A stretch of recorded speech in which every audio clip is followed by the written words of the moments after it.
This is We Burlesque.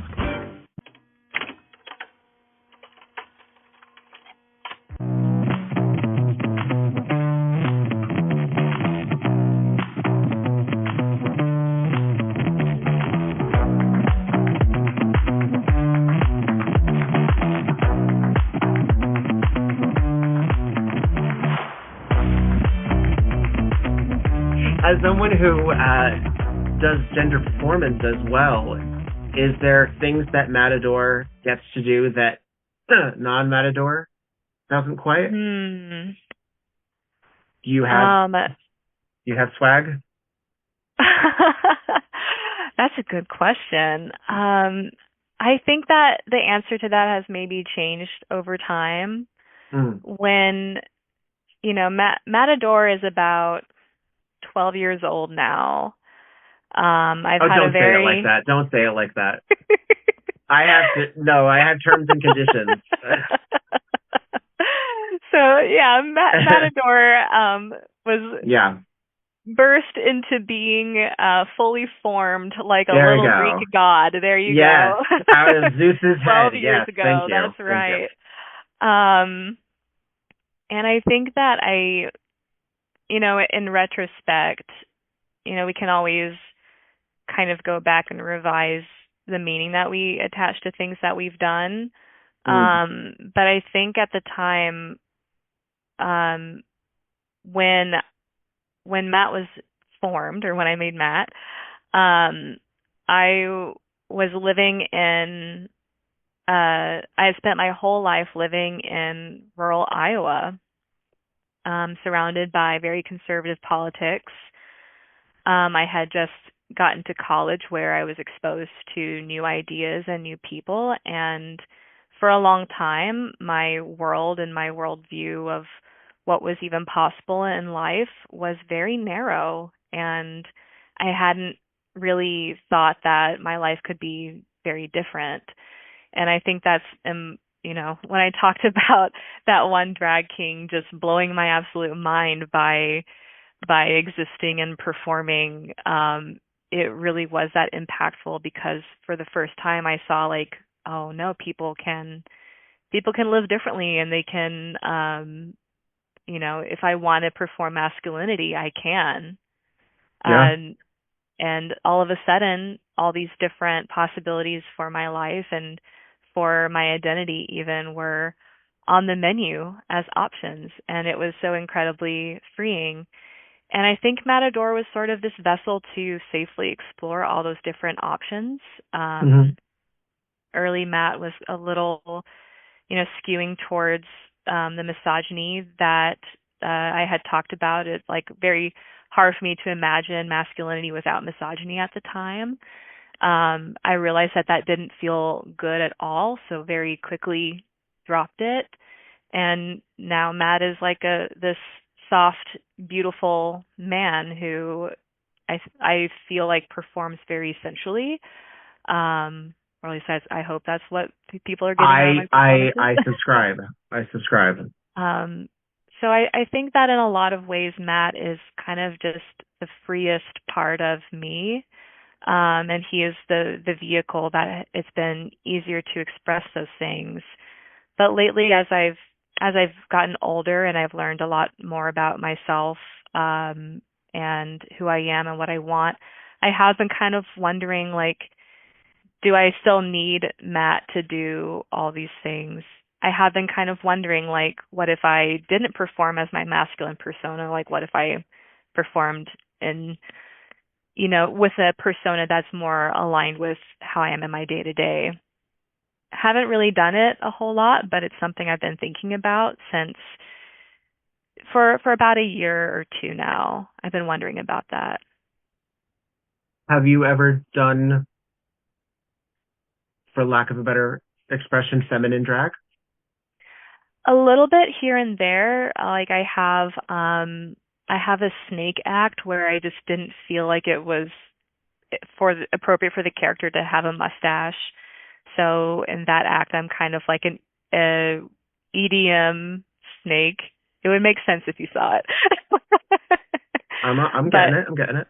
But in that, I do have my like my tits out in that. But even then, that's a creature. That's not really like being a woman. Mm. Um, Mm-hmm. and being non-binary, if I were to perform womanhood, I think that would also be drag for me as well. Mm-hmm. Well, that's why So that's the yeah, thing. Yeah, that's what I meant. yeah, Is it? Yeah, I get you. I get yeah. you. It's weird. Well, because Weird question to obviously play. I skew clown just by virtue of my color palette. Although I'm not, when I say that, I'm always very quick to alert people that I'm not an American clown, because American clowning has its roots in a lot of skill sets. It has its roots in a lot of other shit too that's problematic, but it also has a lot of roots in how a clown is an entertainer. And in, the theatrical European sense, they're basically just a stock character. They don't necessarily have to apply. They don't have to juggle. You know what I mean? And in certain cases, when you get into like, the jester in like the king's court, Mm. while yes, they were entertaining, a lot of times, there, it was like a pratfall or a witticism. It depending on if you're Shakespearean roots as well, they were actually really more of uh, a bendable ear, essentially, as well. So the idea of a clown has been adjusted depending on the region as well as the era. And now we have scary clowns. We never had scary clowns in that sense before. Clowns were signs of innocence, which is why they are so effective as elements Being of fear. scary. Yeah, Exactly. I Because love what is that. scarier than an evil child? Because children are supposed to be innocent. Evil clowns are really a product of the 70s and 80s. So, but since I'm not, and also I don't paint myself like an American clown, and I don't really paint myself very much like for like a lot of variants of German, Italian, or French clowns either. It's not quite mine either. You know what I mean? Mm. So is this drag just because there's makeup on my face? I used lipstick. I used lip stain. It's not theatrical makeup. It's quote women's makeup. It was made by a drag queen because it's kimchi. Mhm. But this is Ben Nye on my face. So it does get into an element of is even when I'm out there in a suit or out there in, oh gosh, what else do I wear? You know, items of clothing of non-gender specifics. I wear a lot of quote women's clothes in addition. Um, is that even a commentary on gender? And I don't always know. I I feel don't always like know. I feel like it is. I'm always um more wanting to be expansive with the things that we call drag or burlesque, because I, at least with drag for me, it's the point has always been like a theatrical presentation of gender. And whether that's your own gender, like a gender you identify with, is kind of a separate point, but it's meant to be Mm. like the spectacle of it all is the performance of gender. So I feel like what you're doing is certainly drag, and I feel like If it makes me more bookable, sure, I'll yeah. take it. I was we were kind of having this conversation backstage at the Pacific Northwest Festival recently, where we were like, it's so hard to recognize, each other out of drag, because even Yeah. though there were like a number of cis women in the dressing room getting ready, putting on face to perform a cis woman character. It's Hmm. not their usual, right? It's not like they're not like, this is me in my everyday life. Hmm. It's something theatrical and performative. So I think it's all drag, personally. Yeah, I mean, I've heard tell that we're all born naked and the rest is drag. So I've Yeah. heard that. It's pretty Um, compelling to me. well, it also, most time, I mean, if we're all playing essentially stock characters, a variant of, and we're all often just archetypes, working around that. And I mean, that was the theme of the Silver Tusk Awards this year, was sort of breaking us down Yeah. into like those specific elements. In femininity, even if you're an ingenue or you're playing, the mother, maiden, or crone, you're still participating in a expression of what that femininity is, Exactly. regionally, traditionally, theatrically, all of these things. So I think that's yeah, yeah.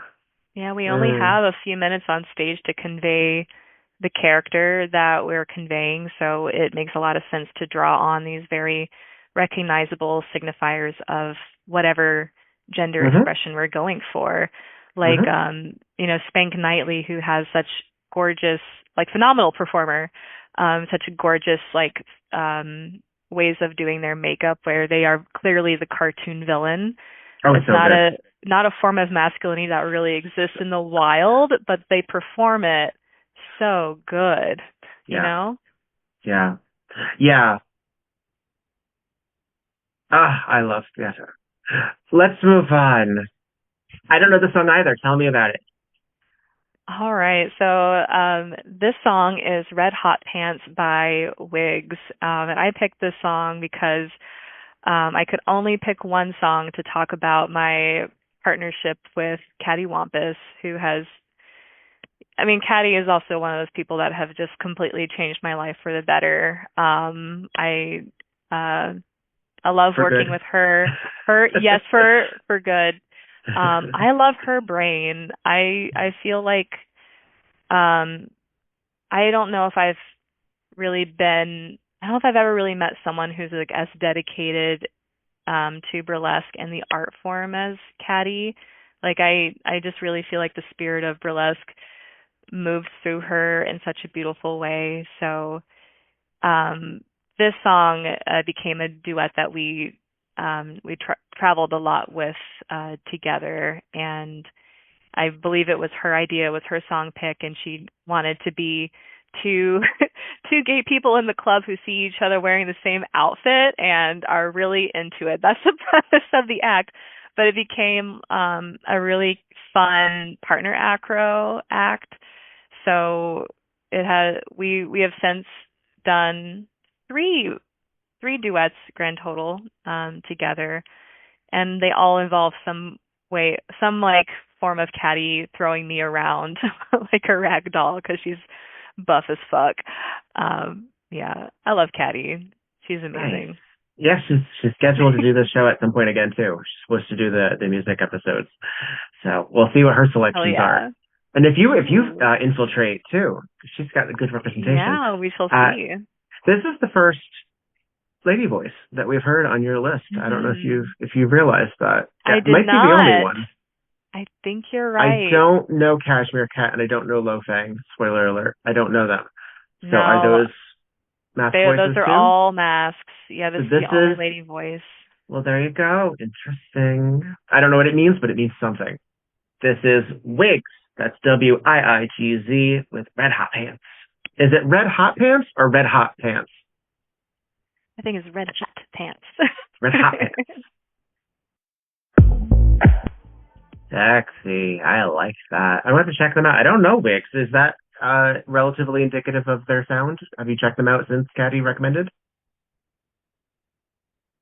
Yeah, I think that is a good representation of their sound. They're pretty fun. Nice. I gotta check them out. I like it. I like it. Yeah, I think women's voices and femme voices have always been more. I've always been more responsive to. Again, I mean, I grew up with a musical theater friendly household, so there were always all kinds of vocals there. Meatloaf. I'm trying to think of what other things my parents really loved Neil Diamond, so I did hear him. But like the first person that I gravitated to that I really said, "Oh, get me cassettes of this," was in fact Madonna. And then you pick it. That's the thing. As a gay guy, a gay kid is bestowed a diva, and then it becomes their patron saint. And that happened to be mine. I'm ecumenical though. I don't play this this person sold more than this person, this one flopped, this one. No, I fucking hate that, actually. Makes me very, very frustrated. Possibly because I am an elder gay at this point, and I don't need to try to excuse the relevance of phenomenal women. I don't want to discuss the relevance of Eartha Kitt or Aretha Franklin or Ella Fitzgerald. They're just fucking legends. Let's just say that. They're just fucking legends. Exactly. Enough said. Enough. Where's the I mean, I don't know. I don't. The Stan Wars thing is just weird. And as a gay guy, queer person, it's part of our culture. It's so weird. I don't feel like it makes any sense I mean, it makes sense to me because we're catty bitches, but it's wrong. It's wrong. Yeah. There's other people we could be focusing that attention on. Yeah, very much so. Very much so. And it's a lot rooted in misogyny and a lot rooted in like a lot of it's rooted in white supremacy as well too, but it's all such bullshit. Yeah. I don't know where I was going with that, but that's how I feel. No, you're spot on. Yeah, I was just thinking about like how I mean, to the extent that celebrities deserve to get criticized, but I do feel like there are lots of celebrities who will kind of like focus our collective ire on, and where I'm like, I don't know if this is really the one person that we need to be spending all this time and discourse on. Like, it doesn't feel productive. Yeah. Well, that usually means that they've outstayed their welcome, which is such a bullshit concept. Is that they're too overexposed. What does that mean? What does that mean?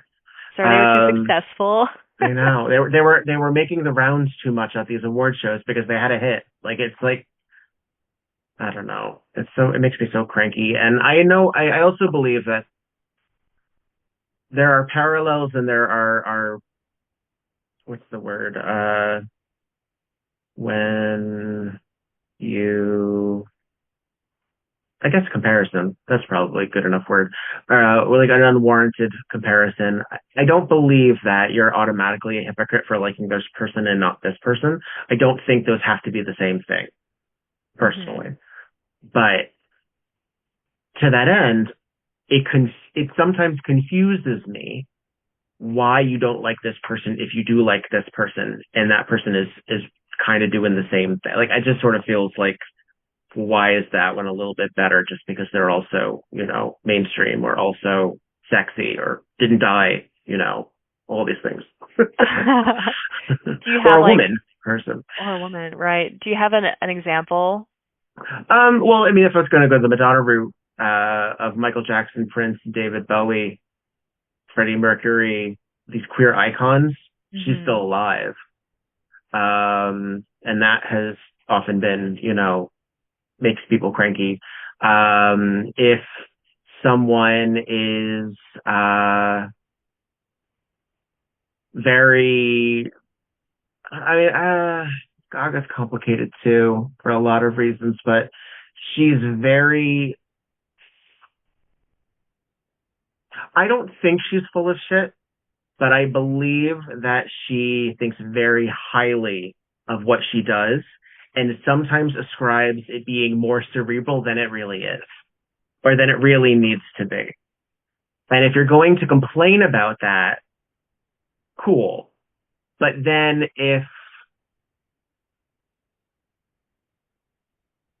Beck talks about the point of like the choices in this song here and what this meant here and how this mixes in here and how philosophically it's like that, and you think that that's genius, that might have an element of bias.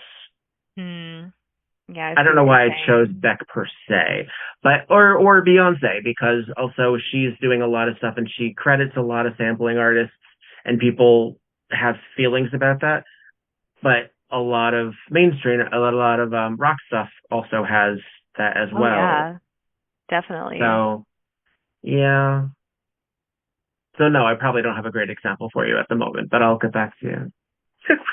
Those are two that occurred to me at the moment. But I understand having favorites and having stuff that resonates with you. And also, like I said, I wrote off the entire male vocalist collection by saying I prefer women. But I'm open to it. You just gotta work a little harder. You just gotta work a little harder. So Honestly, I feel like men can work a little harder in a lot of aspects. I'm trying to think of like the first real like guy vocals that really hit me for like a long term. That wasn't like, pastiche, or wasn't like, brought to me through, older records that weren't necessarily contemporary. I think it was probably like Jason Mraz. It was probably like, I was like, no, I really, and like his first album, his first two albums. And I'm like, no, I like his voice. I like the growl in Dave Matthews. The one of your guys, it may have been James Blake. He has like he has this, I don't know what you call it's right here in his jaw. This right here. There's something in here that it has like a little sexy snarl effect. It's lodged in his sinus. And there's a couple of gentlemen who have that, and I find that to be very attractive. But yeah, I don't know. Yeah. Anyway, let's talk about your next track. Okay. So this is kind of a big pivot as well, because this is, I think, most of the songs I've shared are performance related songs, but this one's actually very personal to me. This song is The Line by 21 Pilots. And the reason why I picked it is because the context is in my daily life, I go by a different name than my legal name. And I spent a really long time keeping that a secret from my family because they have historically not been like the most understanding people, and they are very conservative. And at the time, I just really didn't want to deal with it. But as like the time went on, that I just felt like this kind of like big rift between what my life was actually like and what I felt comfortable sharing with them. And a big part of that included my name, because I couldn't bring them around friends that were using my chosen name. And I also realized like I actually would really like to pursue legally changing it too, because I think that would feel really nice and affirming. My chosen name is, in my eyes, more gender neutral. And yeah, like it was just like really gnawing at me. And I was listening to this song a lot in the period leading up to me deciding to share that with my family. The lyrics of the song really resonated with me because the lyrics are kind of asking a lot of tentative questions about feeling welcome, and like wondering and like questioning like what will my life be like after I cross this boundary. So you can see why that was sort of speaking to where I was in life at that time. So I did end up sharing the name change with my family. It didn't go well.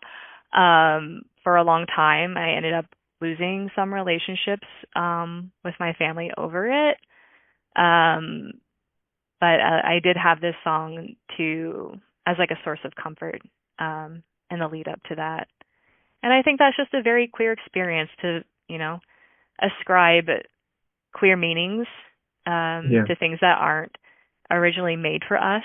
Because I know this was not a song written for queer people about a queer experience, but to me it always seemed to speak towards those anxieties that I had. That's what we do. Like I said, we readjust the lyrics to fit our circumstances very comfortably. So I understand entirely. This is 21 Pilots and Arcane, is it? Yes, it was on the second season of Arcane. I love that show. This is called The Line.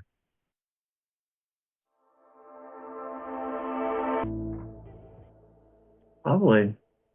A No, great it's a nice voice. one. I gotta Yeah. say, someone who I only know Heathens and Stressed Out. I don't know that side of them, and I find that to be It's you're really giving me good nice. you're giving me good stuff. I love this shit. I love sitting in a room sharing music with people. It's so infrequent, and I think most of the time we get to do that maybe with an aux cord if you're on a drive. But so much of that in burlesque and nightlife, it's through performance or what we play for other, like, Mhm. I love that song that you performed to. And then you get to have that person know that song and then associate it with you forever. I And that's know, fun it's too. magical. That's fun too. Yeah. I've had that blow up in my face, but that's fun. Well, I Oh my mean, gosh. are there artists that, like, you don't have to be specific, but are there any like songs or artists that you associate with a time or a person? You're like, I don't know, thank you, I'm good. I don't want to deal with that song or that person ever again. So it's Oh hard. yeah. Oh Yeah. yeah. I And then the mean, song suffers. definitely. There were like unfortunately Dance Gavin Dance is that for me. I mean it wasn't I wish I had a cooler story to tell than like, oh, I associate with my ex. Some, But you know, listen, it's true. Like, you know, those times can certainly like taint the music that you were listening to at the time. yeah. I think enough time has passed where I should give them another listen and you know, rediscover my love for them because I really did like Dance Gavin Dance back in the I day. don't know them either. I gotta find out who they are. If you don't See. like screaming, you might not like Dance Gavin Dance. Oh, okay, fair enough. All right, good call. All right. Um, yeah, I mean, a lot of times, I mean, I'm relatively lucky that even songs that remind me of my ex's, um, my relationship, loving, romantic, sexual partner exes, um, enough time has passed. Like, I've been with my husband now for a very long time. I'm cool with my former partner before that. We still are in regular contact because that's just our lives. And the other two, I mean, they can't exactly go to hell, but I don't wish them to go to hell, you know? That sounds Um, healthy. yeah, I don't really know what's up with them. And I don't love how things happen, but I was 17 at the time. What the hell do you want me to Yeah. do? Like, who Yeah, fucking cares? for sure. Um, I shouldn't still be holding on to that. But friendship breakups can be rough. Oh Those I yeah. have quite a few where I'm not ready to make nice with a few artists that I used to really, really love. And then sometimes the artists fuck it up.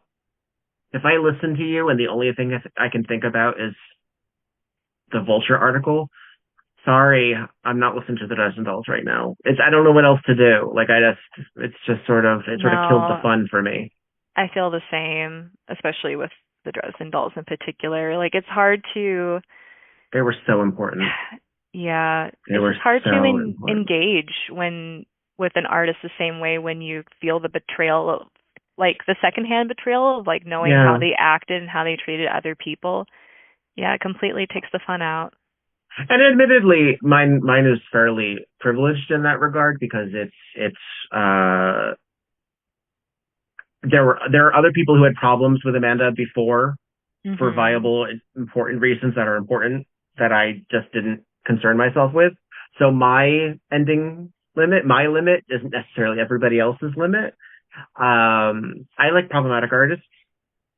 I do. I've talked about Madonna several times. And there's things to be said to criticize her about. Um, I'll explain away a few of them, but I also choose my battles very importantly. But I remember watching Sibling Rivalry, which is the podcast that Bob the Drag Queen does with Monet Exchange, and they were talking about a comedian, and I won't name names on the record just so this doesn't affect anybody else. I could give a fuck about that person knowing that comedian knowing this, but I don't want to taint somebody else's feelings for that person. And is a white person, and they use the N word in their set. And Bob said the problem is that whenever I see that person go viral, or it's the first thing I think of. And it's Mhm. not even necessarily that they have like a grudge against that comedian. It's that it's the first thing they think of, and now and Yeah, anything else is through that lens, and it's diluted. Like the magic isn't there. And I'm like, that's fair. That absolutely is fair. completely. So when we get to my hidden bonus track, which I play at the end of your selections, there's things to be said about that artist, but it's not the first thing I think about, so I get away with it. But there are some times where I'm like, oh, this reminds me of so and so. Fuck that person. Mhm. But sometimes it's too important and that person doesn't get to keep that. Sometimes that also is the case. I'm like, I'm sorry, bad person, old bad friend who fucked it up. You don't get to keep that musician. That one belongs to me too. I feel lucky that I don't think that as far as musicians go, I don't think that their music has been ruined by virtue of shitty things that they've done. Good. Like I'm sure that there have been plenty of problematic artists I listen to where I'm just simply not aware of whatever heinous shit that they've done. Um, but so far so good, and I hope to keep it that way because it really sucks forever when you find out like, oh no, this person is I know. actually a terrible human. I can't even enjoy their music knowing what I know. Yeah. Yeah. And also, as a, if anytime you listen to like classic rock or you like, they're like, well, they were doing shit in the 70s that I don't really think, yeah, right. Yeah. Let's move on to our Let's next move track. This is on. number 8. And this is a big collaboration. This has 1, 2, 3 musicians. Tell me about it. Yeah, so this song is Wild Love. The two main artists that I know on the collaboration is Cashmere Cat and The Weeknd. Cashmere Cat I do always associate with Willie LeCue because he has, I think his Pansy Craze Act is to a Cashmere Cat I think you're song, right. I want to say. Phenomenal performance. But this song, I honestly just picked it because it was the first time I performed Aerial to, which is, I know, like not really related to this podcast, but it was significant for me. Absolutely it is. Absolutely it Uh, is. You're an artist. You're yeah, an entertainer. You're doing shit. Come I'm on. trying to. Yeah. Um, Yeah. but yeah, it was just really cool and significant for me personally to have had Yeah. that experience because it was so unlike performing on the ground. You know, when I'm up in the air spinning, it was just completely different and I had no like frame of reference for what that experience would be like at the time. I pulled it off. I did it. Maybe I'll do it again someday. No plans currently, but never say never. All right. Up in the air we go. This is Cashmere Cat, Wild Love featuring The Weeknd and Francis and the Lights. Sort of dreamy, Mhm. It's a sweeping. nice That was Cashmere one. Cat. Yeah. Yeah. Yeah. It's cute. It was a good time. Up in the air for three Up and a in the half minutes. air. Yeah. Some of that was on the ground, I'll Some admit. of it, I know. Was But it the hoop, the lyra, yeah, or I have a mini hoop actually. It's like a little bit like I think it's around the size of a child hula hoop. It's very small. Um, but I just had a wild hair to teach myself how to use that apparatus and I did a little bit and yeah. a performance came out of it. Were you traditional matador for that? No, for that I was much more my regular self and that was really freeing. I feel like when it comes to circus, for whatever reason, when I'm doing these athletic things, I kind of forget about my gender in um while I'm in that space. I kind of just get to be a cool shape in space for a Mm, while as opposed to yeah. like a gendered being. And that's just always been like I think my favorite part about doing circus. Mm. We may have talked about this on the previous pod, but enough Maybe time a has little passed where I bit. don't recall. But is matador a cis man in your mind? In my mind, I think he is, but there's also a certain element of like the gender is whatever is appropriate for the performance, you know? Like I'm definitely willing to tweak um the presentation of my gender to suit the performance, but in my mind, Matador is literally just a dude. He's just a cis guy who's fancy and tiny. He doesn't think of himself as 6 feet tall? Does he not think of? Does he not know? No, he doesn't. He's a short king. The self-awareness. I love it. Yeah, it is interesting because every once in a while talking about what we do as entertainers and talking about the character that we've created. And maybe I'm just in this headspace because I have a character teaching class that's coming up. So I'm thinking of very specifically in my head coming up to that, about how I will once again, as I have in the past, discuss what we do as characters for the long term on stage and what we do for an act and how we adjust that. And for a lot of drag, which is so based on persona, oftentimes fully a different person, not necessarily female impersonation, but an entirely different character. Like there is that being, you go dressed as that, you know, and sometimes it's as obvious as, you know, a contemporary, trying to think of who would be a good example of that. But I mean, with things like, Drag Race, where you see them in multiple forms, with Dragula in that same capacity, and with how much, access we have to even gay famous people, or even possibly even especially gay famous people, because they're a little bit more accessible than say like the Julia Robertses of the world,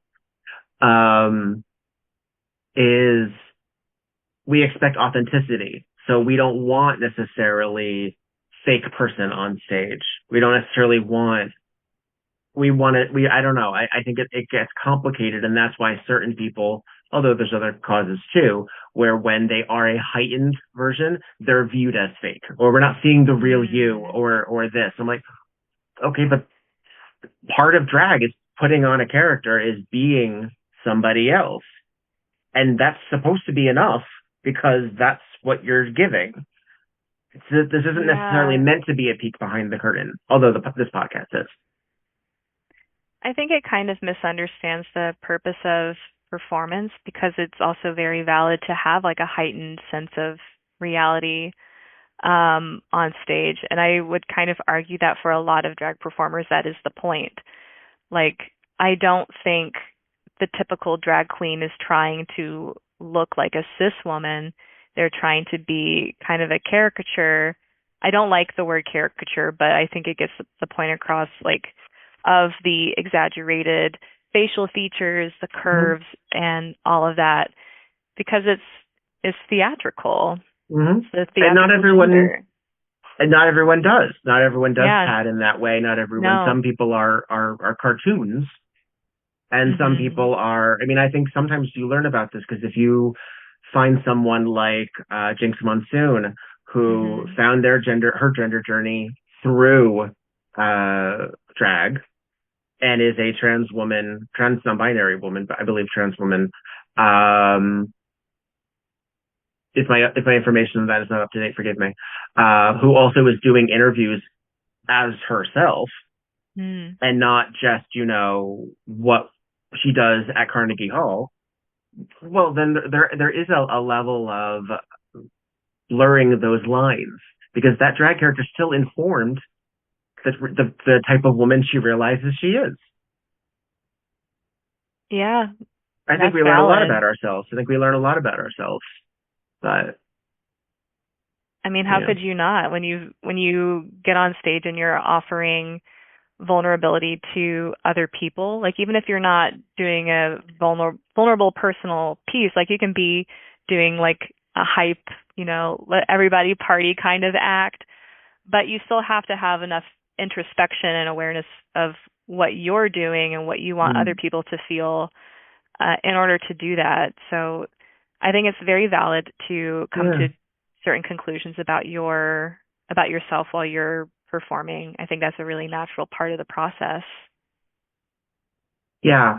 And I think mostly, well, because and I find I love this shit. I find it fascinating and really, really cool and very queer. I think it's very queer because we live in margins a lot of times, and you add any hyphens to any addition to that, whether you have any other criteria, you have potentially someone, Hera, as she is known when she's not Jinx Monsoon, as Jinx Monsoon, because that's what we expect her as Audrey from Little Shop of Horrors. The layers of that is fabulous. The layers of that is fabulous, and I love that. So fun to think about. Yeah. So, well, we're approaching the end. Yeah. We have your penultimate choice here. Tell me about it. So this next song is "You're the One That I Want" by Lo Fang, which is a cover from the Grease song. And I picked this song because it is an act song, but it's my most personal act, and I think the first time I really created a very personal act. It's what I call my trans pride rococo act, and it is, I come out in like all of my very feminine, slippery, and I'm kind of spinning like my hoop skirt in kind of like a poi fashion. I wouldn't call it hoop skirt poi, but it involves a lot of fun twirly things. And I end by like taking that off. And for me, when I listen to this song, I think it makes a lot of sense as like a transmasculine love letter of like embracing that for yourself. So I think this is another example of me as a queer person appropriating things that were not meant for me, but they're mine now. Exactly. We get to do that. We get to do that. Yes. Awesome. Well, also talk about layers. I mean, this is a reinterpretation of an existing, very heteronormative situation. Yes. Lots to deconstruct in Greece. Awesome. Cool. I love this. This is Lo Fang with "You're the One That I Want."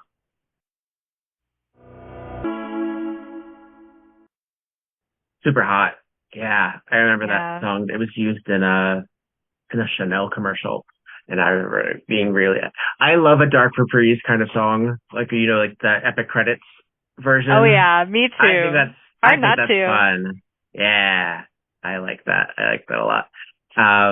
And Lo Fang is an ally, so I like him too. So happy to know there's no at least controversy there. Oh hell yeah!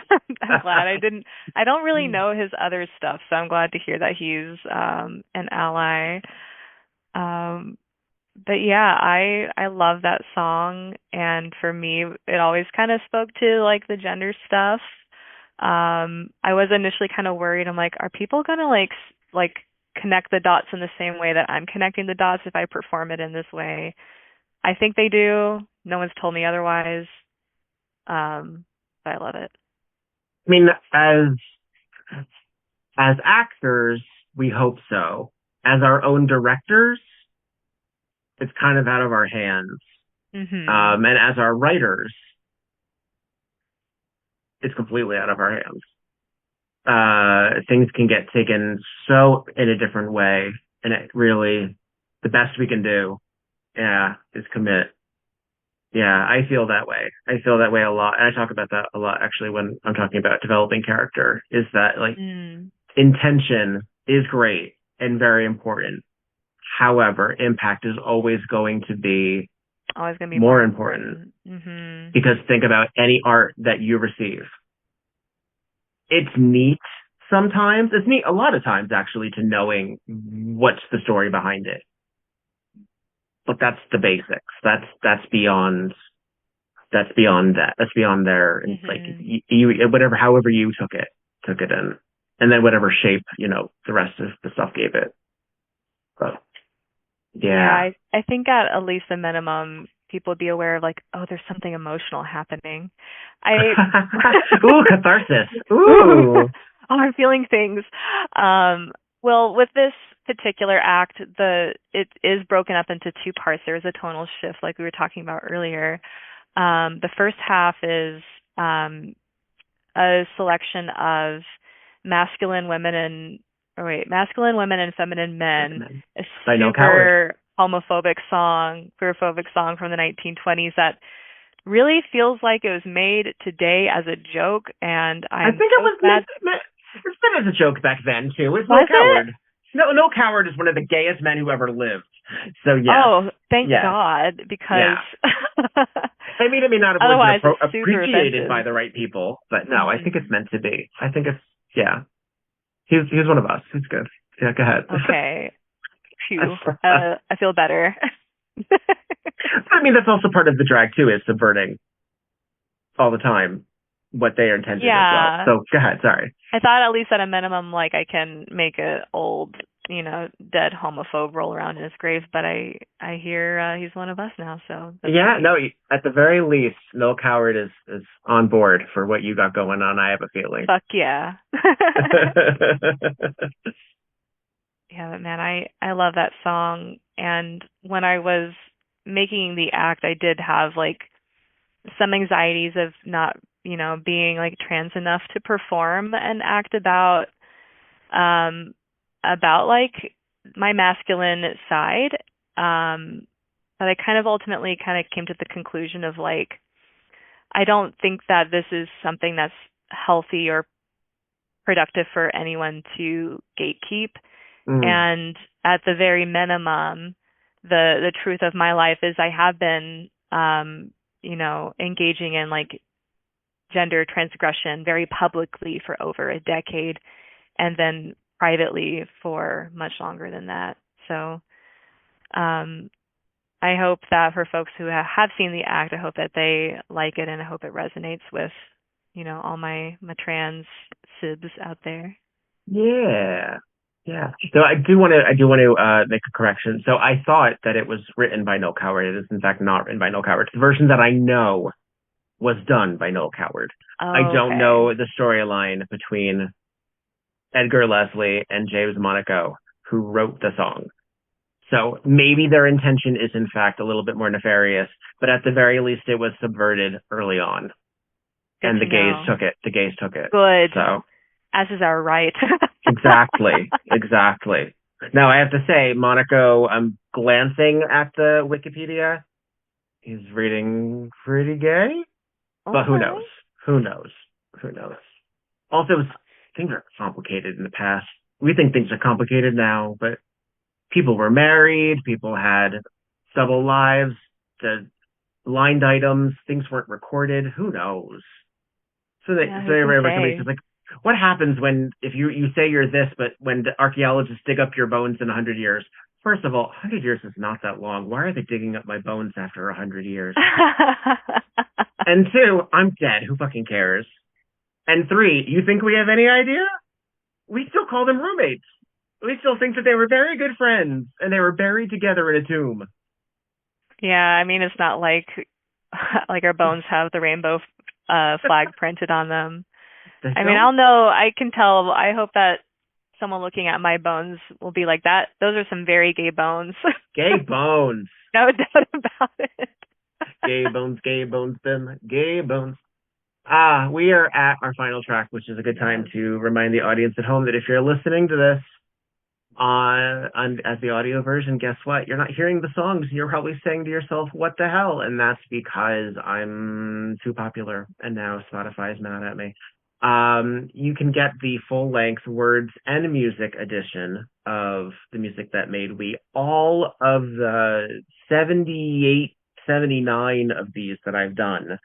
You get the video version that has the lyrics, as well as our beautiful faces, as well as just some cool visuals that are provided by the artist Mary Sin. And read the lyrics. Just sit back and enjoy yourself. If you just like the words too, that's great. Like, follow, and subscribe. Do what you can. But you can still throw me $1 at the Patreon and have access to all of them at any time as well. Because I don't actually know what's up on the streaming services anymore, because I keep getting notified that I'm getting flagged, and I think they're starting to take them down, and it makes me very sad.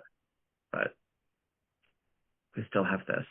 Also, at the end of Matador's list, we have Victor's hidden bonus track, so stick around for that, where I pick a song from my list that didn't make my top 10, but this is my show, so I get to keep going. So, Matador, can you please, before we get into your final track, tell the folks at home the ways that they can keep in touch with all your goings on?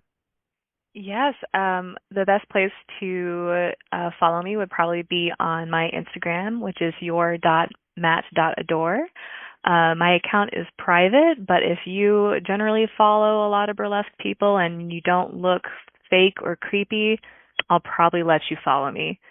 So you're welcome to shoot me a message explaining the situation. Like I heard about you through Victor's podcast, for example. Please. Yes, that would be A-okay. I just want to make sure you're not a creeper. Where do you usually find yourself performing regionally? So if people want to check out your schedule. Yes, I perform a lot with Body Body Haha, who has shows in Iowa. I'm also often at the Newport Theater in Chicago. So if you follow me, you'll probably hear when those shows are. Right now I'm doing a lot of festivals, but so I might be coming to a town near you. Making the rounds, exactly. Body Haha is Caddy and Anna, right? Caddy Wampus and Anita Sativa are co-producers for that show. Yes. They were both so lovely, and Body Body Haha is my absolute favorite show. It's so fun. Against Iowa. We've reached your end.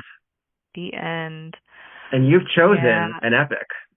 I sure have, for a very good reason. So this is Whole Lot of Love by Led Zeppelin, and this is the song for my act that is going to the Burlesque Hall of Fame.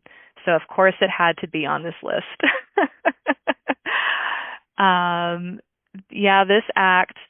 This act is also really significant for me because I feel like it has grown up alongside me as a performer.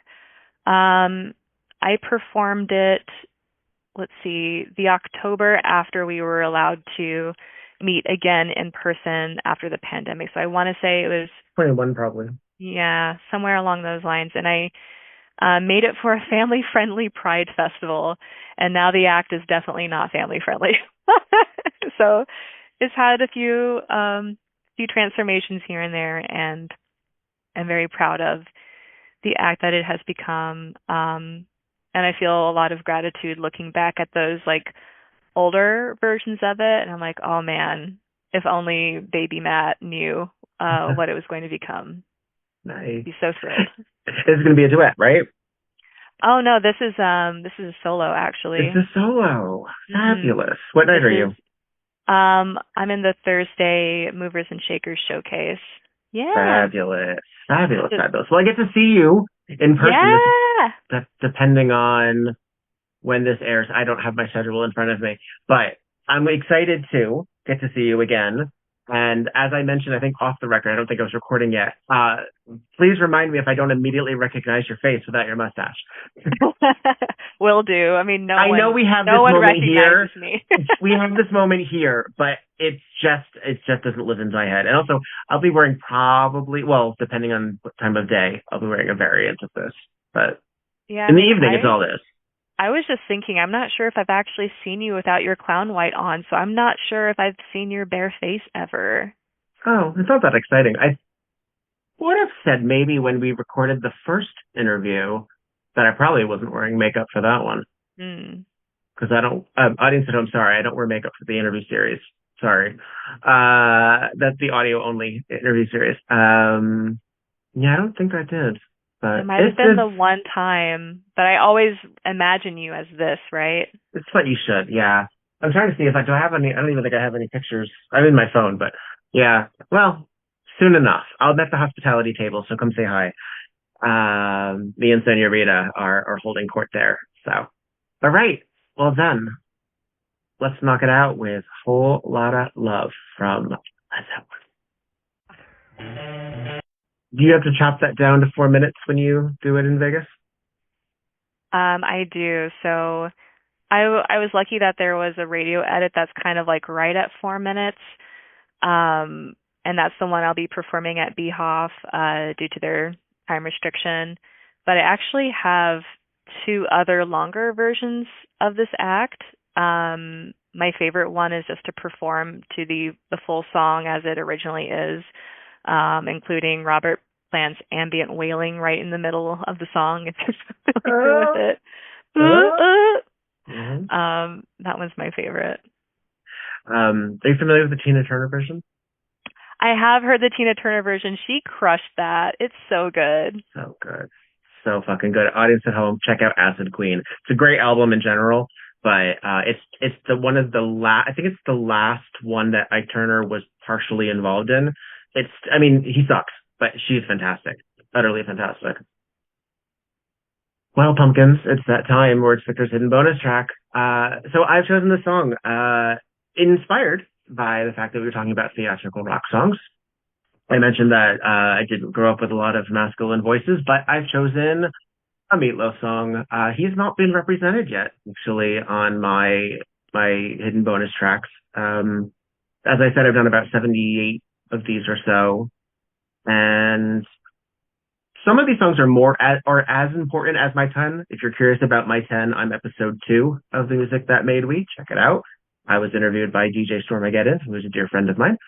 And but I decided at the point of doing this that I needed to also do my own every other time, because that's one of my love languages, is sharing music with others. This song came out in 1992. I was only familiar with Bat Out of Hell because that was a album regularly in rotation in my father's collection. When this came out, 93 it came out. This is Bat Out of Hell 2. So this is the lead single from that.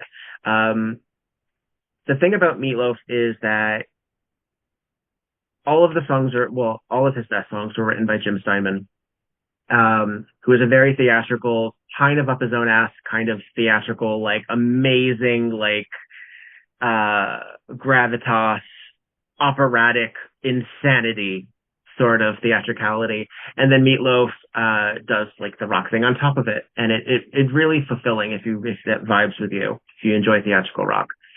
This is an epic. We're not going to listen to the whole, not to the 12-minute version. This is the music video edit, because music video, sort of like that Beauty and the Beast moment. But when I was a young warthog, I would listen to this song in the living room and act out both parts and write fan fiction about the characters and the whole album, and actually much of the first album as well. I didn't know that Jim Steinman also wrote plays, and that Bat Out of Hell would eventually become a stage show. I didn't know about Pandora's Box or any of like the Lost, what's the Lost Boys? Neverland something. There's Peter Pan, Neverland Express, I think that's what it's called. There's a whole theatrical history about Jim Steinman as a complete failed musical writer. And they became pop songs, and they became huge pop songs. And this is one of the very best. This is I Would Do Anything for Love, but I won't do that. That was Meatloaf and Lorraine Crosby as our female vocalist. Just a little, where is it? I get too hot. I love it. Lorraine Crosby, frequently mistagged back in the Napster days as Bonnie Tyler. But Lorraine Crosby is in fact the vocalist in that. And also sometimes Ellen Foley, who is the fabulous vocalist that appears on the Bat Out of Hell album. But yeah, that was love a rock epic. And I really, I think it was sort of this was towards the end. Well, they went through phases. I think Jim and me went through phases. My BFFs, Jim and me, went through phases in their friendship. And he got really mad that he gave Celine "It's All Coming Back to Me Now," because Meatloaf evidently wanted that. And then eventually he did it himself with Marion Raven. So if you're curious, there is another version of "It's All Coming Back to Me Now." Personally, I don't think you can improve upon Celine Dion's version, but that's just me. No. But I mean, what a fucking genius, Jim Steinman. He also did Total Eclipse of the Heart. Oh yeah. Yeah. There's something about those old power ballads that just hit the spot, you know? Like they're they're so all good. Total Eclipse of the Heart is, I think, in a vampire musical. It's in Dance of the Vampires. Yeah. Perfect. Also, he did Making Love Out of Nothing at All, which people might know from Air Supply. Out of nothing at all. Or Bonnie Tyler. Bonnie Tyler also does a really good version of that. And yeah. Oh, and he did Holding Out for a Hero. Wow. Yeah. So many good ones. So many good ones. Dead Ringer for Love, Meatloaf and Cher. So good.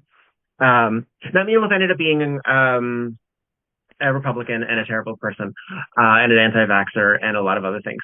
He's also dead. And oh well. That's just how it is. He's also Eddie in the Rocky Horror Picture Show, and I wasn't going to cancel him for that either. So, because Rocky Horror is far too important to me. So I can listen to Bat Out of Hell 1 and 2, and sometimes 3 if I'm feeling, spicy. And not worry that he made choices late in life. Who cares? He didn't kill anybody. I don't think he said anything racist. And if he did, I'm not going to go down that rabbit hole. He's dead. He can't hurt us anymore. He can't hurt. Meatloaf can't hurt you anymore. Yeah. And sometimes the damage is done to such an extent by some folks where they can kind of hurt you in a certain way if you hear it, and everyone's opinions and are going to be different on that. If you want a very polarizing figure, discuss the complication of Michael Jackson, particularly right now. Mm-hmm. It's difficult. It's difficult to know. And as artists, a lot of times, since we're reinterpreting other people's music, we get all the fucking baggage that song and that artist has sometimes. And it's just not worth it. 100%. Do I want to spend 4.5 minutes out on stage while other people are talking to each other about, oh, did you know what this person did over here? Did I remember that? Oh, God, I don't want to do that. And I will do anything for love. But I won't do that. Mic drop. Yay, this was fun. I hope you enjoyed yourself. I hope this was an entertaining and cathartic adventure for you. Thank you so much for listening to my strong opinions about music and these different significant moments in my life. Yeah, thanks for holding space for that. Of course. My pleasure. As I said, it's one of my favorite things to do, is to share music. Both get music from other people and share music with other people. So that kind of cultural exchange, I think, is so necessary. And I'm happy to do it.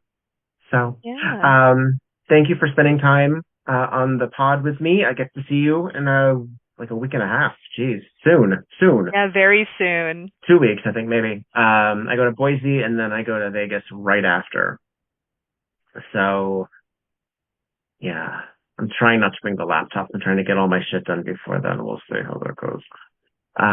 But be well, thrive, have a fantastic next couple weeks. Are you performing again before you head to Vegas, or? I'm performing at Show Me this weekend, and then I get a short break, 1 week break, and then it's Vegas. Yeah. We're doing it. Nice. You're doing it.